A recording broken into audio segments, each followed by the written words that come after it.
क्या आप सभी जानते हैं कि राजनीति की सबसे बड़ी ताकत वो है जो दिखाई नहीं देती, परंतु हम सभी सोचते हैं कि शक्ति मतलब पुलिस, नेता और डर है, लेकिन वास्तविक ताकत छुपी होती है जिसे हम रोज महसूस करते हैं।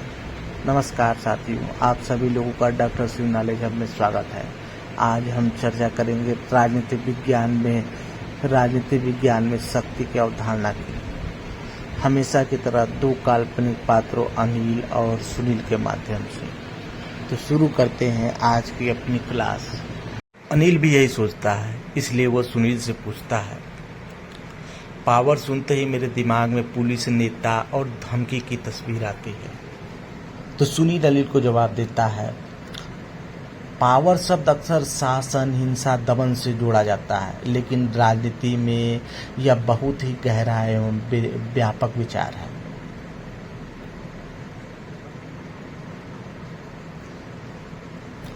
यही तो दिक्कत है नहीं, शक्ति सिर्फ जबरदस्ती नहीं, असल में हमारे समाज, सोच और रिश्तों में गहराई से छुपी हुई है। अब अनिल के दिमाग में शक्ति को लेकर एक धारणा बन चुकी है। तब वो सुनील से पूछता है, तो शक्ति का मतलब डराना धमकाना नहीं है? तो अनिल जवाब देता है, बिल्कुल नहीं। शक्ति का अर्थ डराना धमकाना नहीं होता है।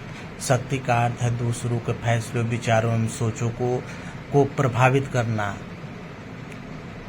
जैसे एक शिक्षिका अपने छात्र को प्रेरित करती है, ठीक उसी प्रकार यह भी एक शक्ति का ही प्रतिरूप है।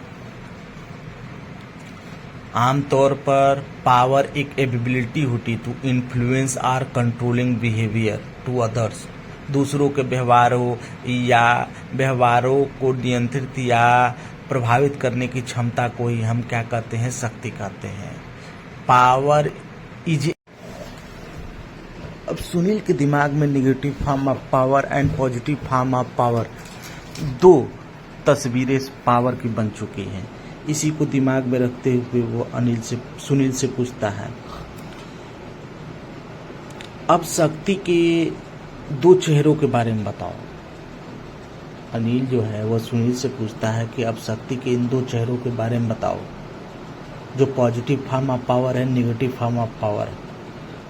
तो सुनील जवाब देता है, पहला जो पावर होता है, पावर दो तरह के होते हैं। पहला पावर होता है power to positive capacity to create या लीड या बिल्ड समथिंग के लिए होता है। जैसे गांधी जी ने लोगों को संगठित करने के लिए आए, इसे हम पॉजिटिव सेंस में लेते हैं इस पावर को हम। दूसरा होता है पावर ओवर, जिसे हम नेगेटिव सेंस में यूज करते हैं। डोमिनेशन या सप्रेशन जैसी धारणाओं के लिए यूज होता है। जैसे तानाशाही जो शासकों ने इनको यूज किया, जैसे हिटलर को इसमें हम ले सकते हैं। पावर टू की अवधारणा रचनात्मक नेतृत्व और निर्माण से जुड़ी हुई है, जबकि पावर ओवर की अवधारणा दबाव, नियंत्रण जैसी अवधारणा से जुड़ी है, जो तानाशाही शासक अक्सर यूज करते हैं। तो यानी शक्ति का मतलब सिर्फ डराना नहीं होता, बल्कि प्रेरणा देना भी होता है। टाइप ऑफ पावर क्लियर हो जाने के बाद अनिल के दिमाग में एक और चीज जन्म लेती है। आखिर ये पावर होती किसके पास है? हम कैसे कहेंगे कि इसके पास पावर है?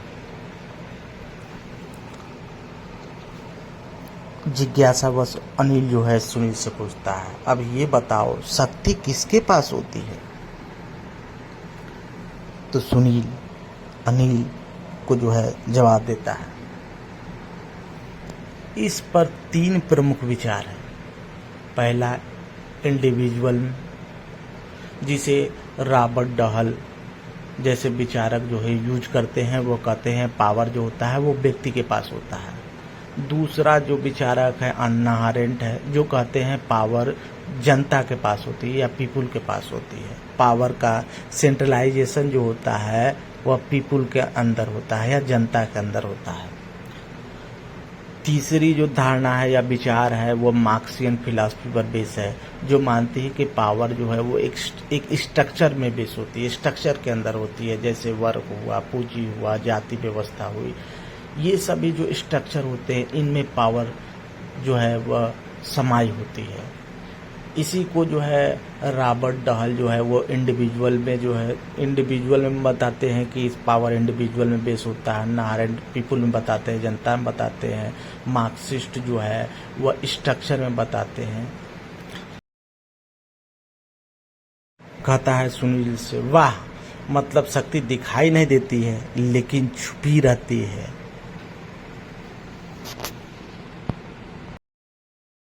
अनिल जिज्ञासावश पूछता है, अच्छा मेजर थिंकरों के बारे में बताओ। शक्ति को लेकर जो बड़े बड़े विचारक रहे हैं वो शक्ति के बारे में क्या कहते हैं, मैं उनके बारे में भी जानना चाहता हूँ, उनके बारे में भी बताओ।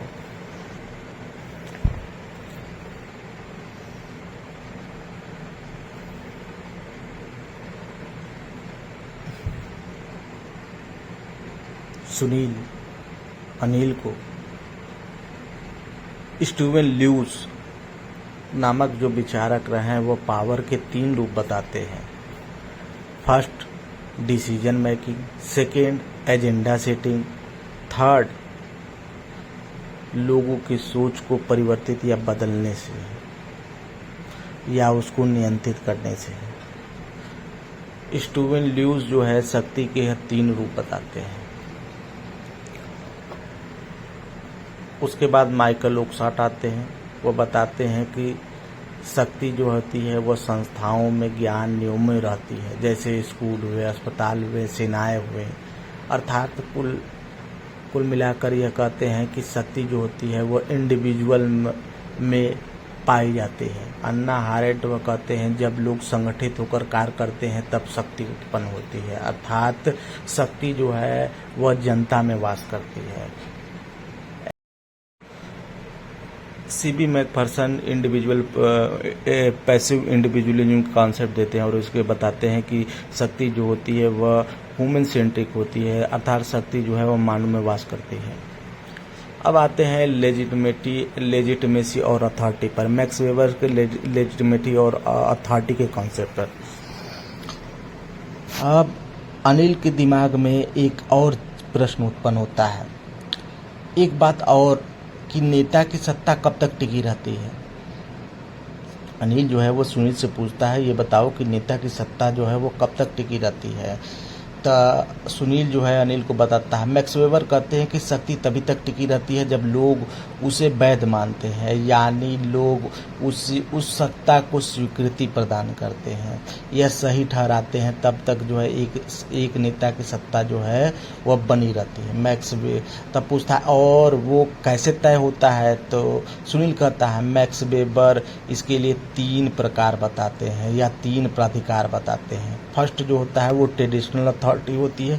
ट्रेडिशनल अथॉरिटी मतलब जो सत्ता परंपरागत रूप से हिस्टोरिकली चली आ रही हो, जैसे राजशाही। दूसरा करिश्मेटिक, इसमें जो होती है व्यक्ति की करिश्माई शक्ति प्रवेश होता है, इसमें सुपर नेचुरल पावर होती है। ये मानते हैं कि व्यक्ति जो होता है, व्यक्ति के अंदर जो होता है वो सुपर नेचुरल पावर होती है, वो जो है विशेष उसमें गुण पाए जाते हैं।